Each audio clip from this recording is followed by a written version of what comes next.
আসসালামু আলাইকুম সম্মানিত দর্শক, আমার হাতে দেখতে পাচ্ছেন একটা বোতল আর একটা কলম। এই যে কলম একটা আর একটা দেখেন বোতল। এই বোতল এবং কলম দিয়ে একটা জাদু করব বা ম্যাজিক করব, আপনারা দেখতে থাকুন। কেউ ভিডিওটা স্কিপ করবেন না। কেউ যদি শিখতে চান অবশ্যই কমেন্টে জানাই দিবেন, আমি শিখাই দিব কীভাবে এই ম্যাজিকগুলো করা হয়, আমি শিখাই দিব। ধন্যবাদ, কথা না বাড়িয়ে আমার এই ম্যাজিকটা দেখতে থাকুন। এই যে দেখতে পাচ্ছেন আমার হাতে একটা বোতল, মামপানির বোতল, এবং এটা যে কোনো বোতল হলে হবে, শুধু মামপানি না, যে কোনো বোতল হলেই হবে, আপনি করতে পারবেন। যদি শিখতে চান আমার অবশ্যই কমেন্টে জানাই দিবেন। এই যে বোতলটা মুখটা খুলে নিলাম, দেখেন কোথাও কোনো কিন্তু কাটা ছেঁড়া নাই। এখন এই কলমটা এদিক দিয়া প্রবেশ করাবো, এদিকটা প্রবেশ করাবো এবং দেখতে থাকুন ভিডিওটা, অবশ্যই ফুল ভিডিওটা দেখবেন।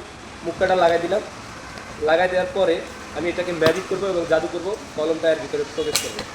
দেখতে থাকুন, রেডি। এই যে কোথাও কিন্তু কাটাছেড়া নাই, এই যে আমি আবারও দেখাচ্ছি, কোথাও কাটাছেড়া নাই। দেখতে থাকুন, আর কি।